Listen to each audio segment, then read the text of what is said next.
ready. Anytime you are. Right.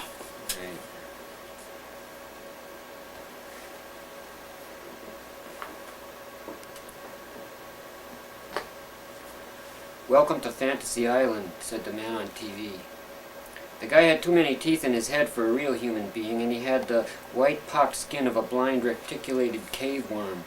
He was standing next to a pug-faced midget who was dressed in exactly the same white suit, and they were waving to the TV audience, who apparently had just arrived in heaven on a boat. Fantasy Island, where love is well, and the worries of the real world are far.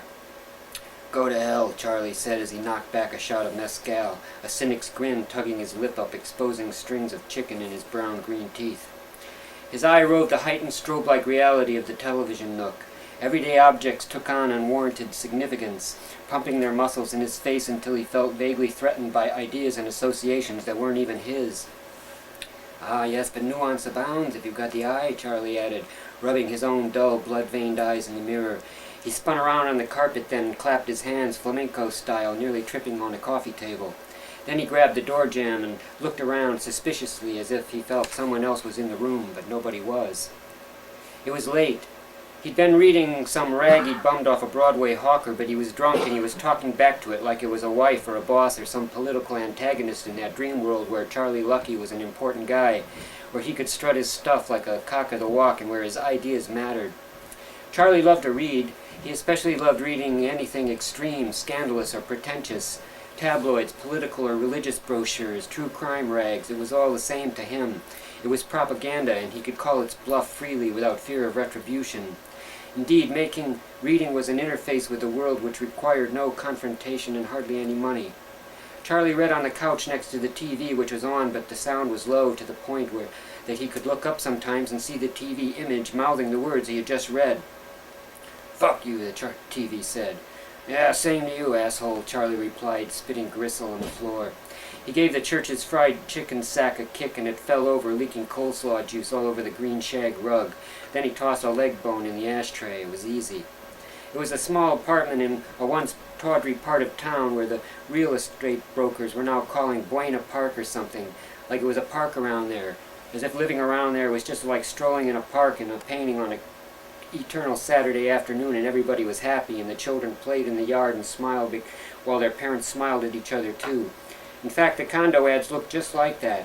People think they can buy anything. They think they can buy themselves a piece of this park action. But that was just the surface, because really the smiling people hated each other for whatever they thought the others had or owned. And their children would learn that hate. It was more like a backstabber's park and an ad for the decline of capitalism, and that irked the hell out of Charlie. Bullshit, he thought, and the word echoed off the walls, closing in. Bullshit, bullshit. The apartment was so small, in fact, that Charlie heard almost everything, he thought. Beer slogans, cold meat slogans, automobile, airline, and political sound bites, the whole wad. It had all begun to parade as thought in Charlie's mind, grafting itself onto his normal stream of consciousness and riding it hard until he couldn't tell the difference anymore between what he was thinking and what he wanted, whether he had to go to the bathroom or whether he was just shaky from the liquor and lack of sleep. In this state of a kind of fatigue-derived free association anxiety set in, wiring up all kinds of unrelated words and ideas. Why, at this very moment he saw a nightclub scene on TV, and there was lots of neon. Then he saw a man tip his cap to a woman in an ad for deodorant soap. Charlie formed the word nightcap on his lips, and so he figured he'd mix himself a Bloody Mary. "It's that time of month," he said, wandering into the kitchen. He always made his Bloody Marys with mezcal, sucking his gum sadistically as he squeezed the lime against the lip of the glass with practiced enthusiasm, figuring that eventually someday he would merge with his affectations and become the man he always wanted to be. This bogus vigor, however, was then strangely picked up by his surroundings until the inanimate world was very nearly as affected as he was, pulling an attitude on him, making him feel like a bum, a poser in his own apartment. He jerked his head suddenly. He thought he heard a jingle about breakfast cereal and good rich coffee coming from the other room.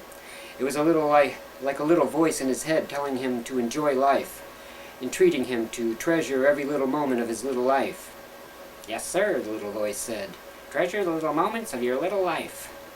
In the kitchen, Charlie began to see clearly his next day's routine. It was all laid out for him like a table of film stills, warm cinematic cold cuts for tomorrow's reality sandwich.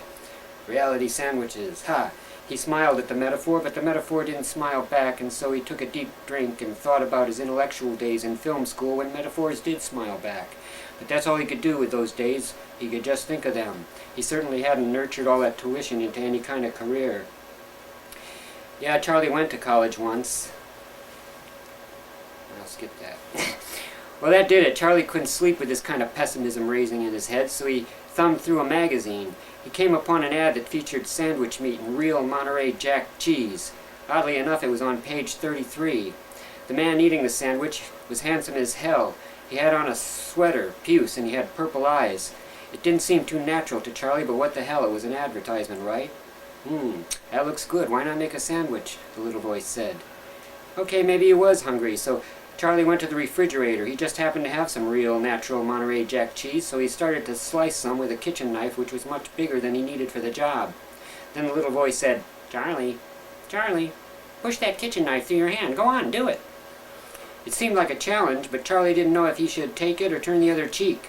Everyone was saying he should expect a certain amount of noise after all, but then a little confusion in the zeitgeist shouldn't drive you to cut yourself up with a knife either. It just didn't make any sense.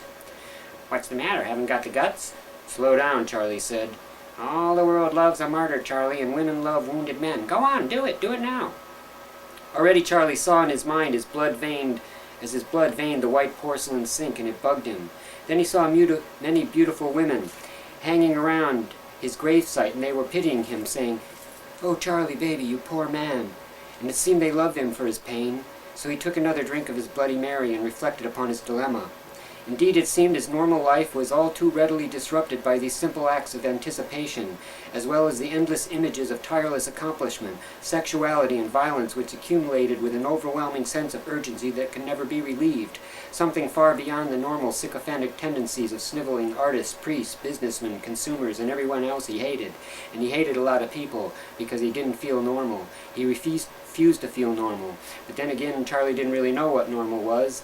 But then again, he didn't know who he was talking about either, or who he was talking to, and there wasn't anybody around that could explain it to him. Why should he stick a knife in his hand or shoot himself or anything else for that matter? He tried to get a handle on his situation, a way of defining it, a place to blame. Unfortunately, that handle at the time seemed to be the same as the knife handle. Charlie picked up the knife because by now he was baited on by the idea of the pain of the knife entering his hand. It didn't even have to be a possibility anymore. It was more like a movie. It already existed. A movie you could watch for hours, and it was all about you. But never you now. It was always you later, a sicker, more desperate you. It was as if the future were a disease, and he was a slave to that bait like a bad ambition. Come on, Charlie. Don't let me down now. If you can't do this, you can't do anything. You'll be a failure your whole life. Prove to me that you're a man. Do it. He thought he heard someone tap dancing in his brain.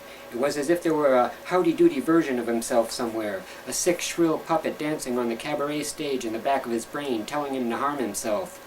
Charlie smashed his fist against the cupboard door. Then he pushed the knife away. Finally the tension snapped. The test was over. Charlie smiled. Then he laughed. Then he reflected. He was glad he didn't own a gun. He might not have had time to change his mind.